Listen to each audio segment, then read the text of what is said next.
एकात्मिक बालविकास सेवा योजना प्रकल्प गडहिंग्लज. नवरात्रीचे 9 रंग, नव्या रंगात नव्या ढंगात.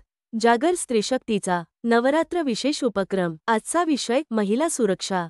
मुलींची सुरक्षा व सशक्तीकरण. मुलींची सुरक्षा हा विषय आपल्या देशाच्या दृष्टीने खूप महत्त्वाचा आहे. आपला देश खूप प्रगती करत आहे, असे असूनही देशातील मुलींसाठी लोकांची विचारसरणी मागासलेली आहे. आपल्या देशात मुलींना लक्ष्मी समजले जाते.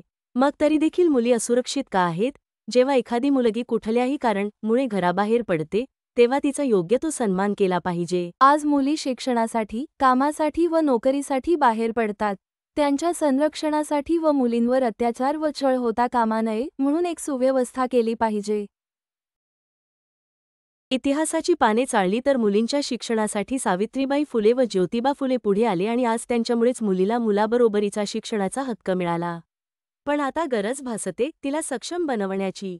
गरज आहे मुलींच्या सशक्तीकरणाची. प्रत्येक मुलगी आपल्या हक्कासाठी, स्वातंत्र्यासाठी आणि स्वतःवर होणाऱ्या अन्यायाविरुद्ध आवाज उठवू शकते, लढू शकते.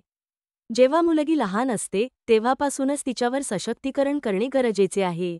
प्रत्येक मुलीला ती स्वतंत्र असल्याची जाणीव करून देऊन तिला जेव्हा एखादी मुलगी स्वतःवर होणाऱ्या अन्यायाविरुद्ध आवाज उठवेल, लढेल, तेव्हाच खऱ्या अर्थाने सशक्तीकरण झाले असे म्हणता येईल. मुलींनो, स्वतःला त्या चांदणीप्रमाणे बनवू नका ज्याच्यावर सायांची नजर पडेल. तर स्वतःला सूर्यासारखा प्रखर बनवा. जर एखाद्याची नजर पडली तर ती झुकली पाहिजे. धन्यवाद.